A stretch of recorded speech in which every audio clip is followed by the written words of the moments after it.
Welcome, my dear friends. Are you ready to step into the depths of history, into that magical world of legends? Today I will tell you about the fascinating mythology of Rome. But it is not only the story of the gods, but also the stories that mirror the beliefs, hopes, and fears of a civilization, a culture, and a people. Roman mythology is often seen as a reflection of Greek mythology. There is, of course, a close connection between the two worlds, but the gods and stories of Rome have an entirely different spirit, unique to their own land.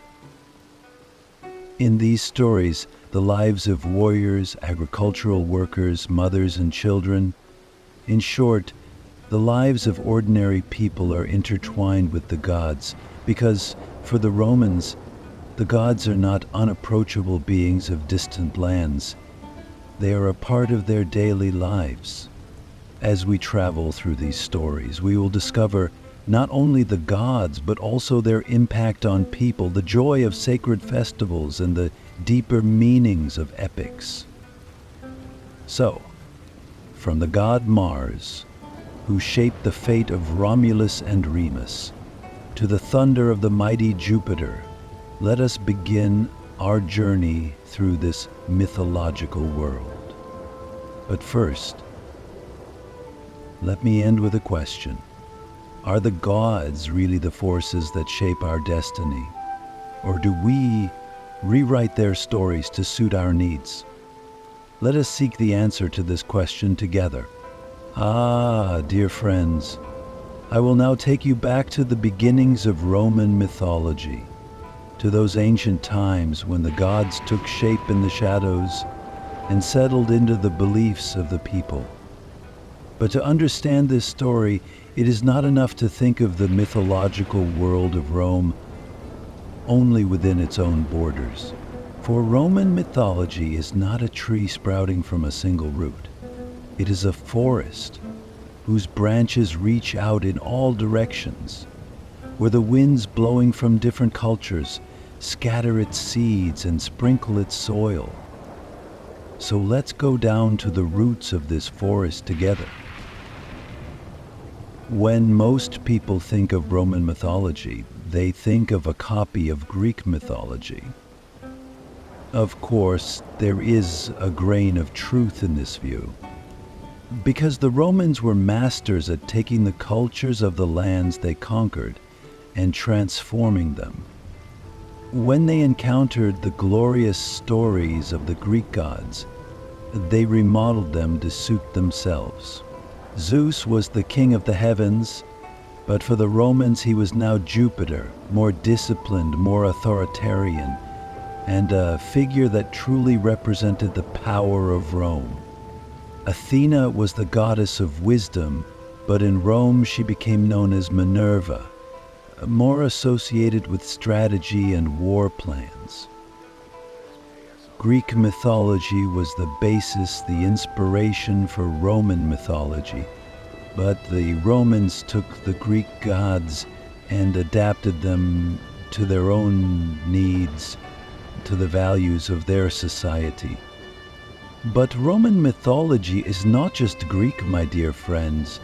The roots of these stories go back much further, to the beliefs of the Etruscans and the Latins. The Etruscans were one of the first great civilizations to settle on Roman soil, and their religion left deep traces in the mythological thinking of the Romans. For example, Janus, one of the most fundamental figures of today's Roman mythology, is of Etruscan origin. Janus, the god of gates and passages, who sees the past and the future with his two faces, carried the dualistic worldview of the Etruscans into the beliefs of the Romans. The Latins who settled in Latium shaped the simpler and more pragmatic side of Roman mythology. For them, the gods were not majestic beings in distant lands, but in the midst of everyday life. Lares, the protector of homes, Penates, the sacred spirits of families, Ceres, the goddess of agriculture. All these gods played a concrete role in the lives of ordinary people. For the Latins, agriculture, family, and social order were at the center of everything, and these values formed the cornerstones of Roman mythology. Yes, my dear friends, Roman mythology is rooted in different sources, like a river. The majestic epics of Greek mythology on the one hand, the mysterious rituals of the Etruscans, and the practical world of the Latins on the other. All these influences enriched Roman mythology and made it unique at the same time. But one can't help thinking, what were the Romans trying to achieve by bringing together so many different beliefs and stories? Perhaps we can find the answer to this question when we step into the Roman pantheon of gods. So, are you ready to make your way to the glorious throne of Jupiter in the heavens? Dear friends, close your eyes and imagine the Roman lands of thousands of years ago, or a Rome where ears of wheat danced on its plains and the paths leading from its villages to its fields were illuminated by the morning sun. In this world, gods were not yet in human form as they are today. They were forces hidden in the whisper of the wind, the fertility of the soil, the threshold of a door. The Romans called these invisible forces numen. They believed that there was a spirit, an energy in everything. This belief had a profound effect on their view of life and their environment. Let's look at the gods of this ancient world together. For the Romans, numen was a sacred force that could be felt in every moment of life. In the gurgle of water as a river flows, in the depths of the earth as crops sprout, or in that mysterious feeling you get when crossing the threshold of a door. There was numen in all of this.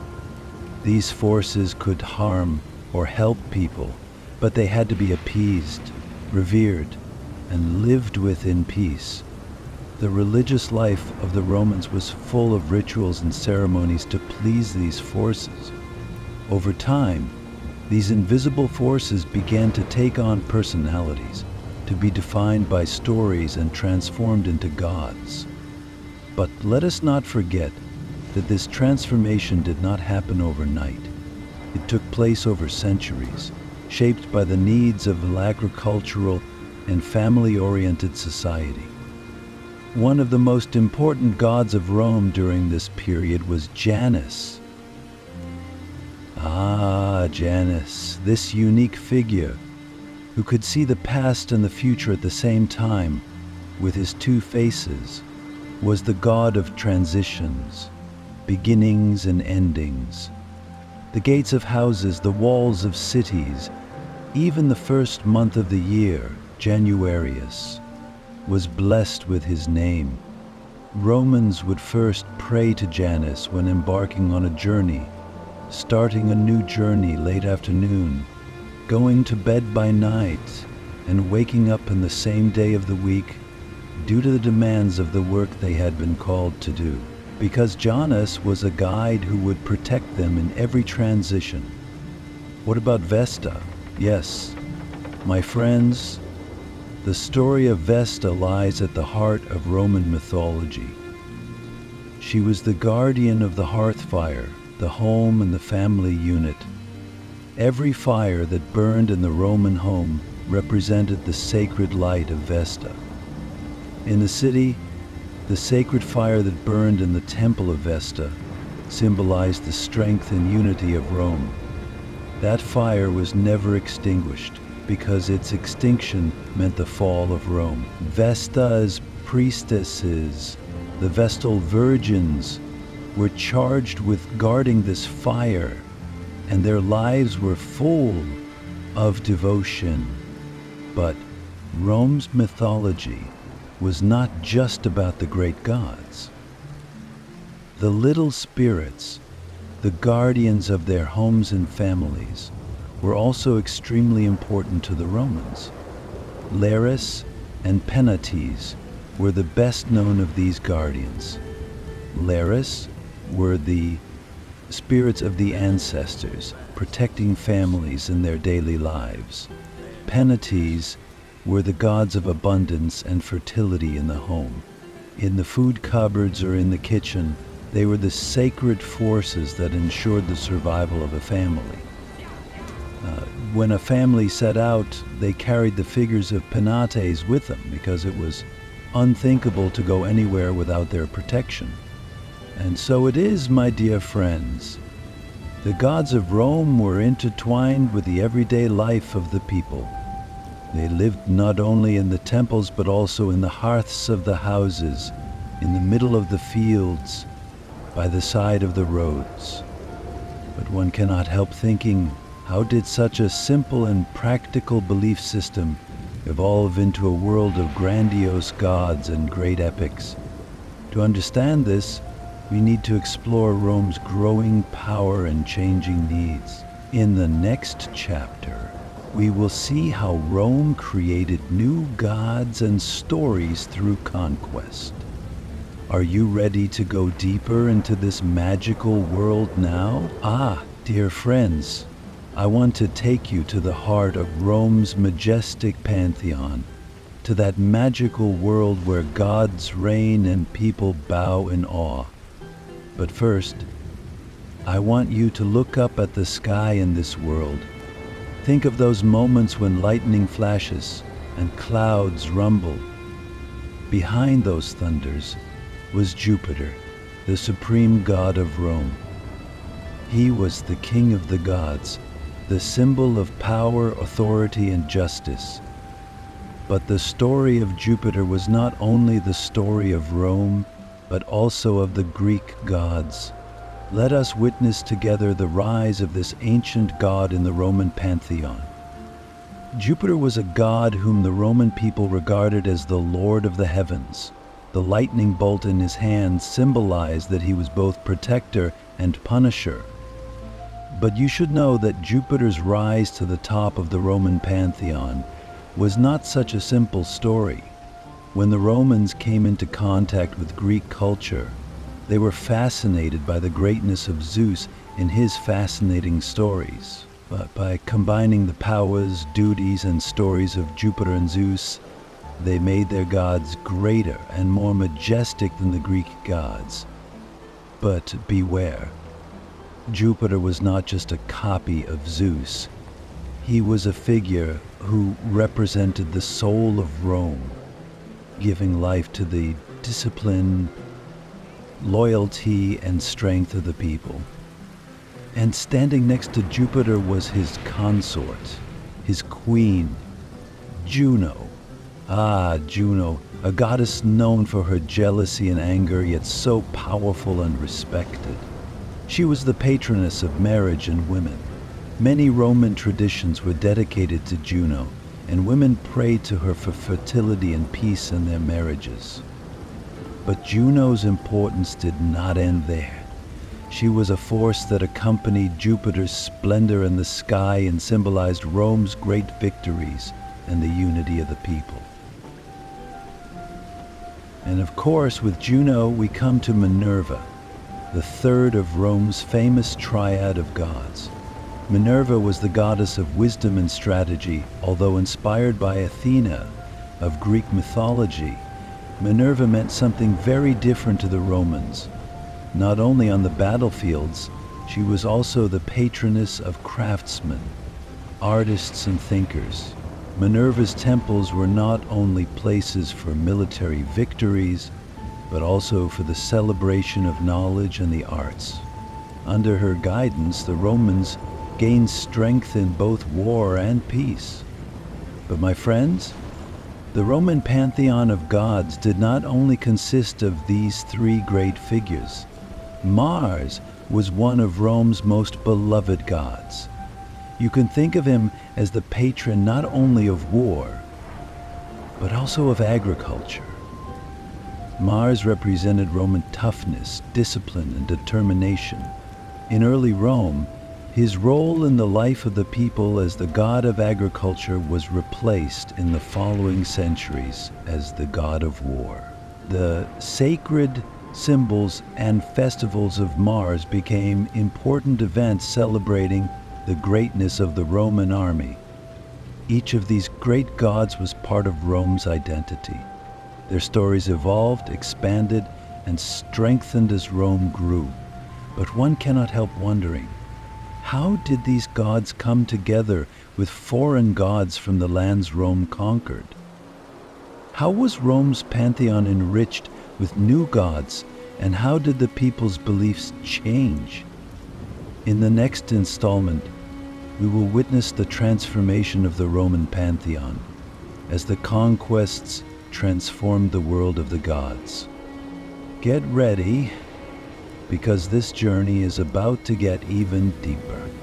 My friends, today I am going to take you to the mythical land of Rome, to the mythical starting point behind the cobbled roads, the magnificent temples, and the majestic triumphal arches. The founding of Rome, but we are not talking about the birth of an ordinary city. No, this story is written in blood, betrayal, the might of the gods, and the unshakable handwriting of fate. Listen, because this story carries the soul of not just a city, but an empire. It all begins long ago, in a time lost in the mists of time. In an ancient city called Alba Longa, there was a king and a throne. But this throne was left without a throne. Numitor was the rightful king of Alba Longa, but his ambitious brother Amulius overthrew him and seized the throne by force. He made the king's daughter Rhea Silvia a priestess of Vesta, making it impossible for her to marry, or Silvia, a priestess of Vesta, making it impossible for her to marry her husband. But there was one thing Amulius could not calculate: the will of the gods. As Rhea Silvia prayed in the temples as a lonely priestess, she did not escape the eyes of Mars, the god of war. Mars was a god both powerful and passionate. His might surpassed that of ordinary mortals. It was he who touched the fate of Rhea Silvia. Some tell it as a love story, others as one of the games of the gods. But the truth is that Rhea Silvia gave birth to twin sons, Romulus and Remus. Friends, these two boys were no ordinary babies. As soon as they were born, they were connected to the gods and became Amulius's worst nightmare. To get rid of these children who threatened his throne, he had them put in a basket and set them adrift in the rapids of the Tiber River. But fate, my friends, is as powerful as the river, and no human hand can stop it. That basket, as if guided by the hands of the gods, did not get lost in the currents. It got stuck in the roots of a tree on the banks of the Tiber. And that's when the most extraordinary part of the story begins. A wolf, yes, a she-wolf, comes to this tree. She finds the twins in the basket and treats them with the tenderness of a mother. Those big teeth, instead of harming the babies, mobilize to protect them. Romulus and Remus grow up on this she-wolf's milk. They not only survive, but also become brave and free-spirited like the wolf. But when they grow up, it is not long before they learn who they are and what fate awaits them. As they grew into young men, they learned of the injustice done to Numitor's throne. They put an end to Amulius's despotism and put their grandfather on the throne of Alba Longa, where he deserved to be. But this was not the end of their story, because these two brothers decided to found their own city. This was the beginning of the founding of Rome. But my friends, there was also a tragedy. Romulus and Remus disagreed about where to build the city and who should be the leader. While Romulus laid the foundations of the city on the Palatine Hill, Remus scorned this choice and crossed his brother's line in mockery. At that moment, fate showed its cruel face. Romulus killed his brother with his own hands. This murder was like a sacrifice carved in blood into the foundation of Rome.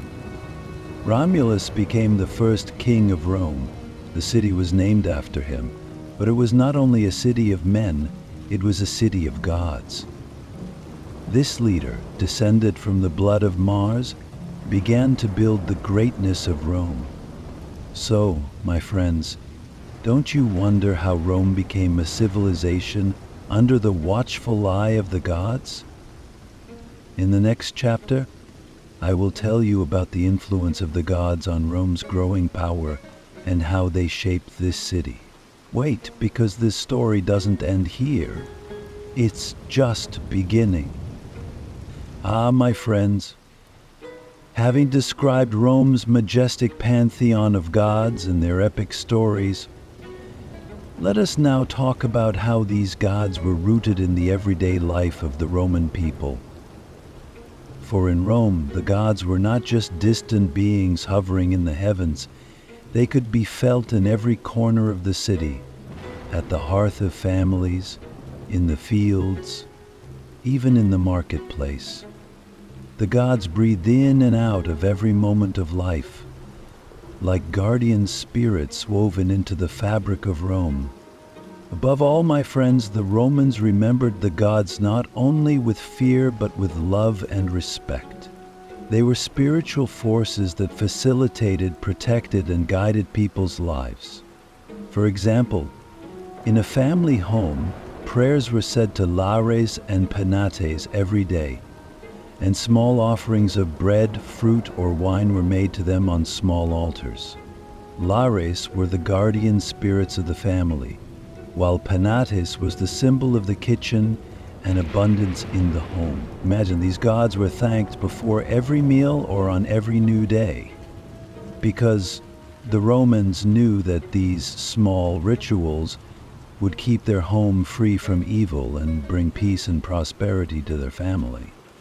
But the Roman gods did not stay only in the home, my friends. They were also revered in the heart of the cities, in the magnificent temples. Each god had its own festival, and these festivals colored the Roman year. Lupercalia, Saturnalia, Floralia. Each one was held in honor of a different god, and each one was memorable for its story. The Saturnalia, for example, was organized for Saturn, the god of agriculture, and the people enjoyed a week of festivities. Slaves and masters exchanged roles. Rich tables were set and the streets were filled with joy. These festivals were a reminder that the gods were not only beings of power, but also of joy and unity. Now turn your eyes to a slightly wider perspective, my friends. Within the walls of Roman cities, the gods stood like guards. Each city had its own guardian gods.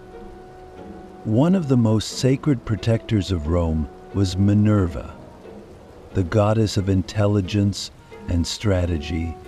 She inspired not only individuals, but also the state itself. Mars was also known as the protector of Rome's soldiers and warriors. Roman soldiers would make offerings to Mars before going to war, and when they returned victorious, they would thank him. Imagine Each offering, each prayer was an expression of a desire to connect with the gods. The gods were the guardians not only of big events, but also of small everyday moments. The Roman farmer would pray to Ceres before planting his field.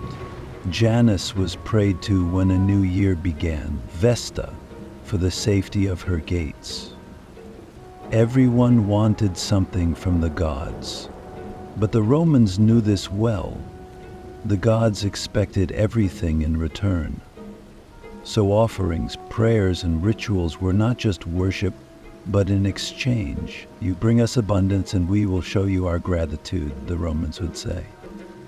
But, my friends, this Roman devotion to the gods sometimes became a devotion that went beyond its limits. The monuments, temples, and altars built in the name of the gods made Rome not only a city, but also the home of the gods. But how did a city dedicated to so many gods become such a powerful empire? Did the gods really seal their fate? Here, in the next episode, we will explore the growth of Rome under the tutelage of the gods, and how this spiritual devotion shaped the empire. Are you ready, my friends? Because this journey in the name of the gods will lead us to deeper stories. My dear friends, we cannot fully comprehend this mythical world without understanding the power of the female deities in Roman mythology. The female deities are the cornerstones of this rich pantheon, not only for their individual stories, but also for their impact on every layer of Roman society. They were the forces that embraced every aspect of life and sustained society. In a way, they were the creative inspirations that shaped the soul of Rome. Let's start with Juno. Juno. She was not only the queen of the gods, she was also the protector of the women of Rome and of families. Her story is a unique narrative of strength and loyalty. Juno was the goddess of marriage, fertility, and the female life cycle. Roman women prayed to Juno and sought her protection when they gave birth to a child or entered into marriage. But Juno's role was not only on an individual level, she was also the protector of the state. The annual festival of Saturnalia was both a way to pay tribute to her and to celebrate the importance of women in society. Think about it, my friends. Juno's sanctity laid the solid foundations of the Roman family structure. And what about Minerva? It's almost impossible to imagine the intelligent and disciplined spirit of Rome without thinking of her. Minerva was the goddess of wisdom and strategy, the patroness of the arts, crafts, and even the subtle side of war. The fact that a female deity could be so influential in such a seemingly masculine field as warfare speaks to Minerva's power. The fact that she is worshipped alongside Jupiter and Juno in the temple of Jupiter Optimus Maximus on Capitoline Hill, one of the oldest temples in Rome, symbolizes her exalted place in the Roman pantheon. If the Romans had learned to triumph not only by brute force, but also by reason and strategy, they owed it to Minerva. Then comes Vesta, who warms the fireside in the heart of Rome. Vesta. She keeps the sacred fires of homes and temples alive. Vesta was the symbol of the family hearth, of the city temples, and therefore of the unity of Rome. Under her protection, the sacred fire was never extinguished. It was a sign of Rome's continuity and strength. The priestesses of Vesta, the Vestal virgins, were an elite group of women responsible for guarding this fire. These priestesses proved their devotion to the goddess by taking vows and were among the most respected women in society. Each spark was a reflection of Vesta's promise of eternal protection to her people. And of course, Diana, goddess of the forests, the moon, and the hunt. Diana was the pure expression of nature and freedom. Among the female deities, Diana is known for her independence and strength. Her story has become a symbol of the desire of women in particular to make their own way. Although Diana was a goddess associated with motherhood, she was also the guardian of virginity and purity. Free to roam the forests, she represented the wild and free side of both nature and the human spirit. Romans organized festivals in her name, and hunters would not set out without praying to Diana. The influence of female deities was felt not only in this mythological framework, but also in the shaping of Roman society. From agriculture to family, from war to the arts, the sacred influence of these goddesses was seen in every field. Romans knew that female deities provided balance and harmony in every aspect of life and treated them with respect and admiration. But one question still resonates here.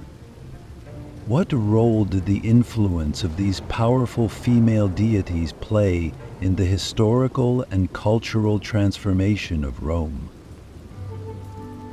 Ah, my friends, we will find the answer to this question as we explore the deeper and fascinating secrets of Roman mythology. Get ready, because there are many more stories to be told under the shadow of the gods. Ah, my dear friends, I will now take you to the deepest corners of the mythological universe of Rome, where the whispers of the gods decide the fate of heroes and epics, make the human heart tremble. This story is based on a great epic, the Epic of Aeneas, shaped by the golden pen of Virgilius and forever glorifying the foundations of Rome. Let's take a closer look at the heartbreaking journey of our hero and the mighty role of the gods in this epic. Aeneas, the hero from Troy. He was a guy chosen by the gods, born from the ashes of a destroyed world. On that fateful night when Troy went up in flames, Aeneas did not succumb to his fate. His mission was to carry a beacon of hope from destruction into the future. When the gods gave Aeneas this sacred mission, they knew that he was not only a soldier, but also the seed of Rome's future bright days. But my dear friends, this journey was not a simple one. It was a test in which he felt the heavy burden of fate at every step and faced the intervention of the gods at every stop. The story begins after the fall of Troy. Aeneas set sail, taking his family, a few loyal comrades, and the relics of Troy's gods with him. At this point, the power of the gods comes into play. Aeneas is not just a man, but part of a divine plan. His mother Venus, the goddess of love and beauty, has taken on the task of protecting her son's destiny. Venus provides Aeneas with both invisible guidance and the support of the gods. Whenever Aeneas loses hope, Venus lights his way. It was a marvelous combination of a mother's love and divine power.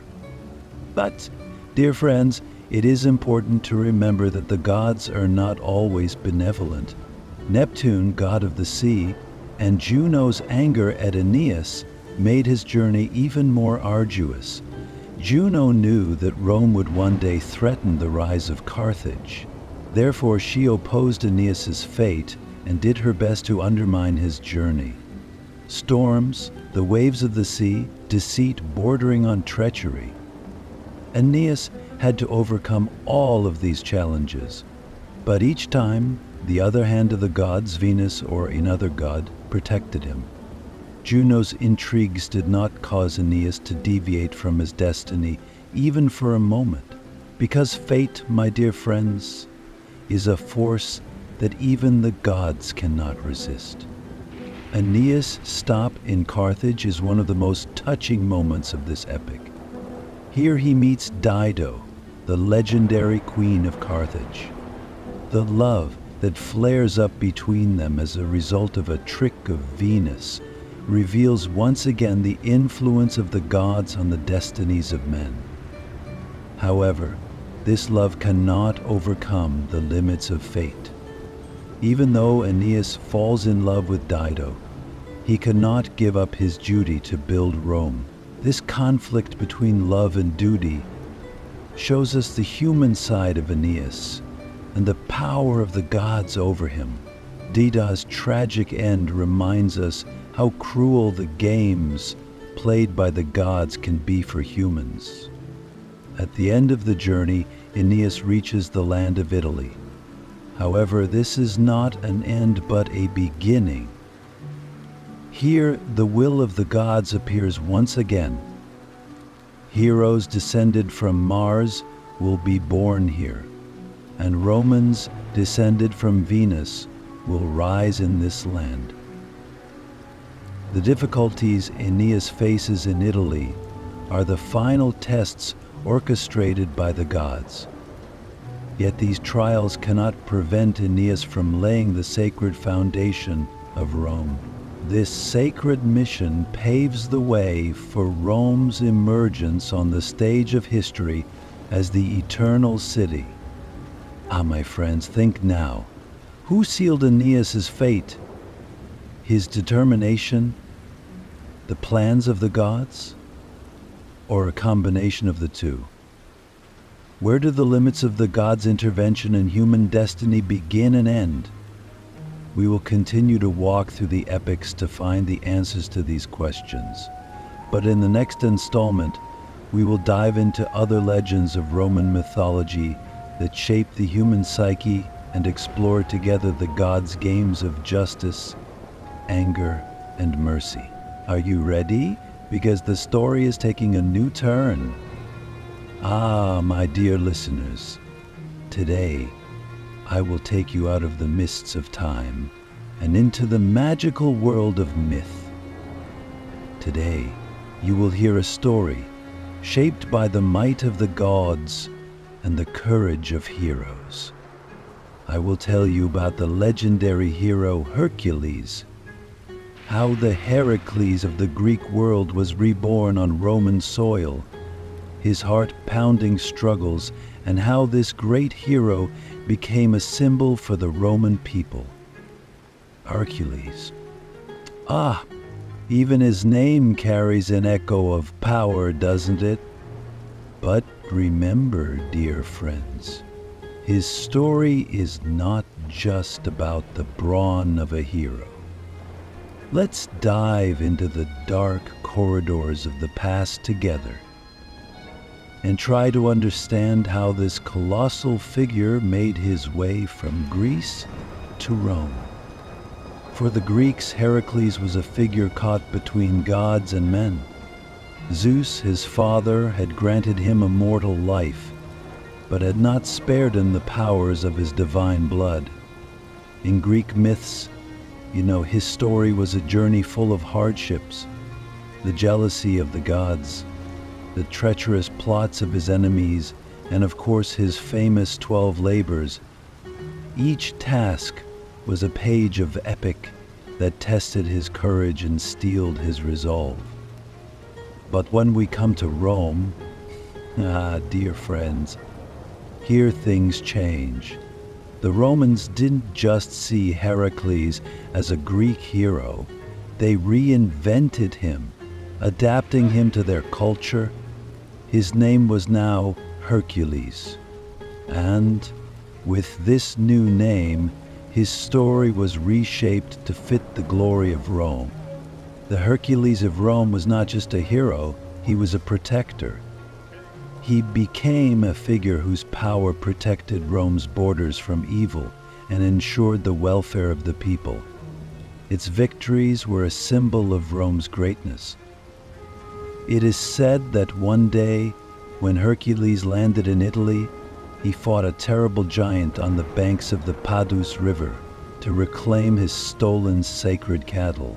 This was just one of the stories that reinforced the Romans' belief in the power of the hero. But, my dear friends, Hercules was a symbol not only of war, but also of peace and prosperity. In the temples of Hercules, built in Rome, people prayed to his protective power. Merchants made offerings to him for the prosperity of their businesses. Soldiers sought his support to return in triumph. He was more than a divine hero. He was part of the soul of Rome. But do you wonder what made Hercules a hero to the Greeks and a god to the Romans? It is here that we will explore the differences between Roman mythology and Greek culture. But that's a topic for another story. Now throw some more wood on the fire and get comfortable, because in the next installment we will talk more in depth about the place of gods in Roman mythology and this magical world. My dear listeners, I will now take you through the majestic streets of Rome, into the heart of the laws and systems of government that sustain its power. But don't expect to find here an order woven by the intelligence of men alone. No, in Rome, every stone, every decision, every law was laid under the supervision and with the blessing of the gods. This is the story of how the gods were integral to Roman law and government. For the people of Rome, the gods were not just beings to be worshipped. They were also guides, keeping order in society, upholding justice and laying the cornerstones of governance. Behind every great law, behind every important decision, the permission and support of the gods was sought. Think about it. Was it possible to resolve even a debate in the Roman Senate without receiving signals from the gods? Before the Senate meetings, the high priests would interpret the messages of the gods from the flight of birds or the smoke of the sacred fire. The gods were like an invisible web that not only guided the people, but also united them and kept order. And the Roman emperors, their relationship with the gods is truly fascinating. Think about it.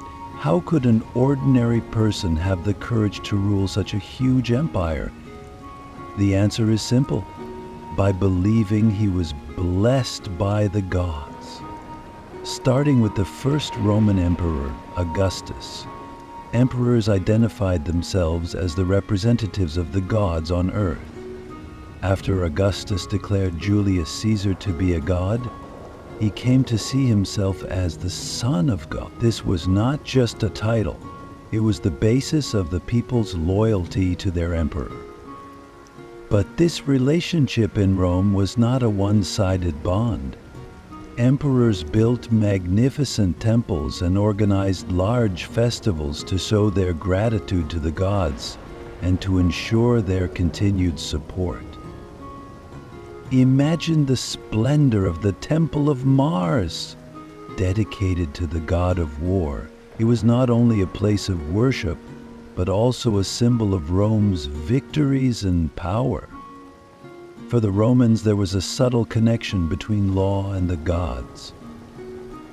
For example, a person who committed a crime was considered to have betrayed not only society, but also the gods. Oaths were sacred, and a promise made before the gods could never be broken. If it was broken, it was believed that disaster would befall not only the individual, but the whole society. My dear friends, There was no fault in the justice of the gods, but the human heart could sometimes falter. So how did this magical bond between gods and men change over time? How did this relationship evolve in the expanding lands of Rome? Perhaps the answer to this question lies in understanding how Rome lost its mythological soul. But that, dear listeners, is a topic for another story.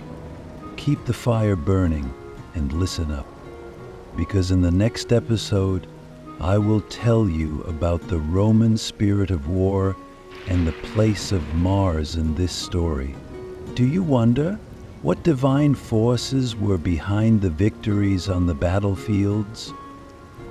Wait and listen.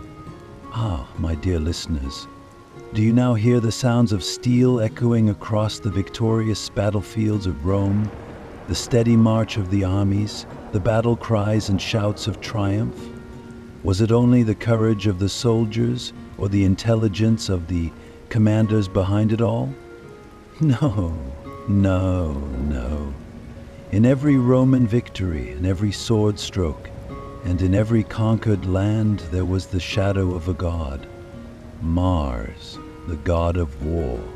Today, I will talk about the might of Mars and how he shaped the Roman spirit of war.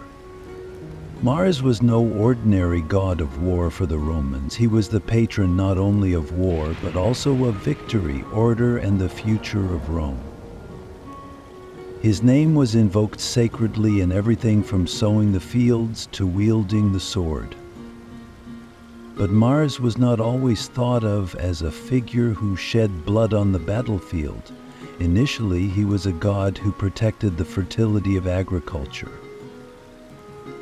Over time, as Rome's warrior identity strengthened and expanded, I would say that Mars kept pace with this change.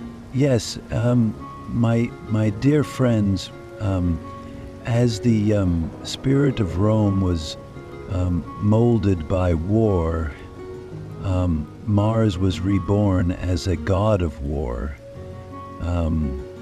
Mars had a great influence on the Roman people. Before battles, soldiers were blessed with rituals organized by his holy priests. Imagine a young soldier bidding farewell to his family and arriving at a temple dedicated to Mars before heading to the battlefield. There, in the shadow of sacred spears representing the triumphal power of Mars, he would pray for the god's protection. These rituals were not only a spiritual boost, but also the basis for the incredible discipline that Roman soldiers displayed on the battlefield. For a Roman soldier had to answer not only to his commanders, but also to his gods. Mars' importance in Roman mythology is not only as a god, he was also the father of Romulus, the founder of Rome. This connection was a source of mythological pride that set Rome apart from other cities.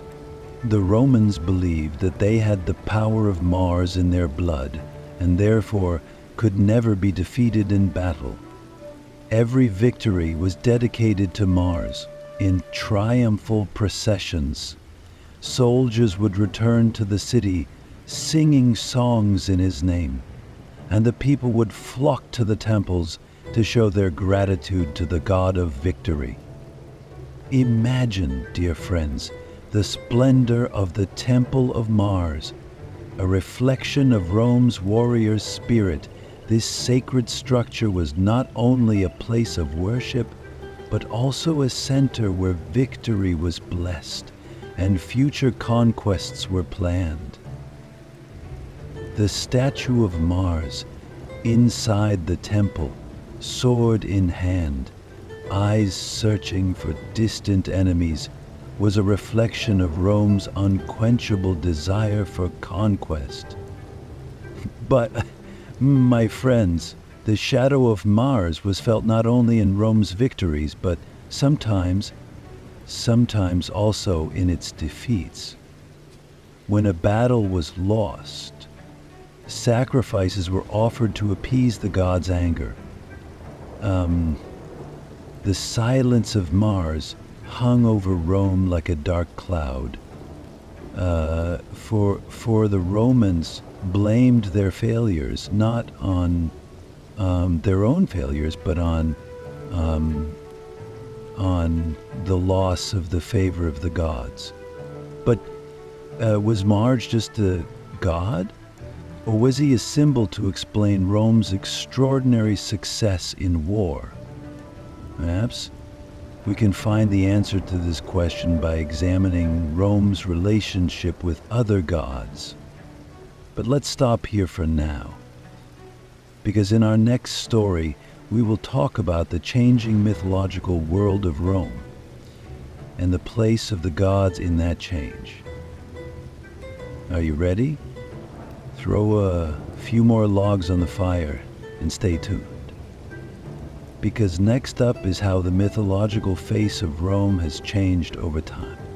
Ah, my dear listeners, as I look so closely at the glorious history of Rome and its rich tapestry of gods, I must tell you an important fact.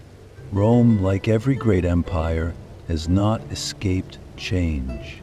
Today I will tell you how the mythological world of Rome was gradually transformed and how deep-rooted beliefs took on new forms as an empire grew. This is the story of how a world overflowing with gods diversified with expanding borders and eventually began to transform.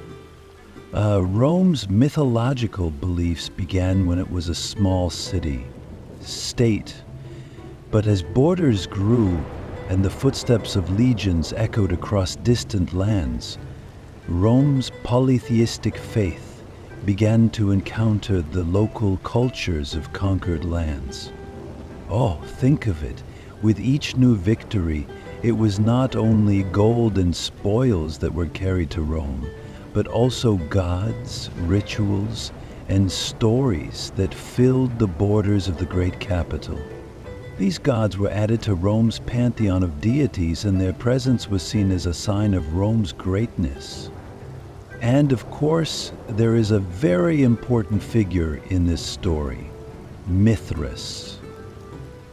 The name of Mithras was whispered in the shadow-lit underground temples of Rome.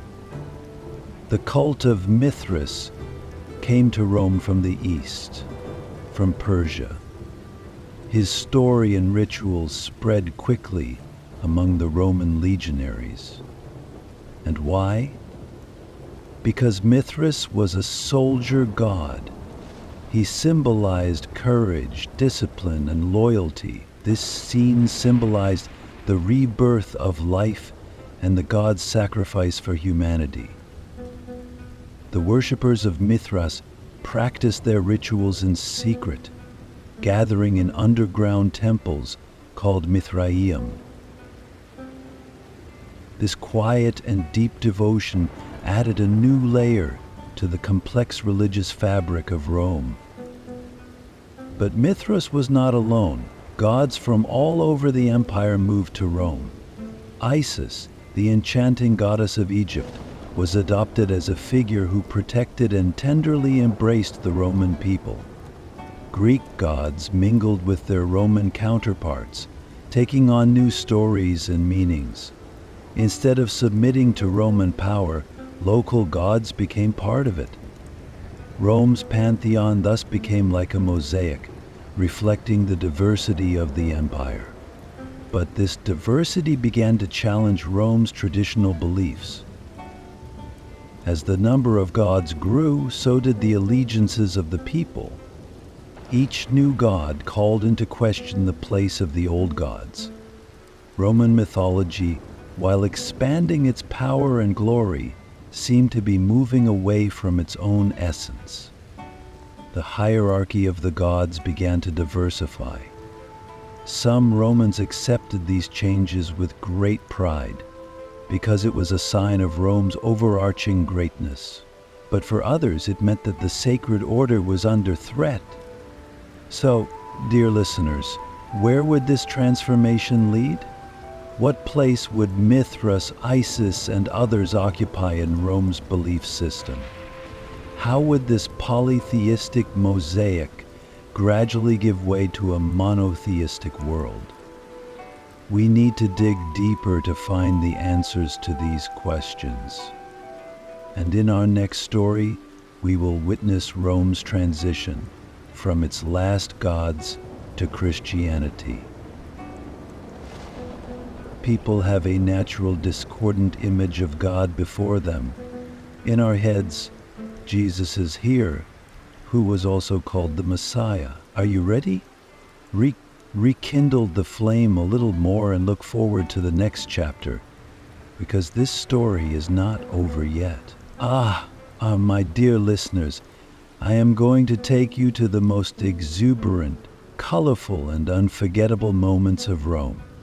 Imagine the narrow streets of the city filled with lights, people laughing, singing, and celebrating their bond with the gods. Rome's festivals were not only days of fun and joy, they were also symbols of the strongest bond the people had with their gods. Each festival was not just a celebration, but a reflection of a mythological story, a belief, or a deep gratitude to a god. Let's take a journey to these magical times together. Our first stop is Saturnalia, Rome's most famous and perhaps most beloved festival. Saturnalia was a time when all the habits of Rome were set aside and everyone was equal. The god Saturn, after whom the festival is named, was the patron of abundance, agriculture, and the Golden Age. Saturnalia was celebrated every year in December, in the darkest days of winter. Now close your eyes and imagine. The streets of Rome are lit with torches. People are dressed in colorful clothes, full of laughter and joy. Slaves and masters switch places for a day. Everyone sits at the same table and eats together. My dear friends, this was not just a festival, but a celebration of the equality and prosperity that Saturn had bestowed upon the people. People expressed their gratitude to their god through joyful prayers and offerings to the temple of Saturn.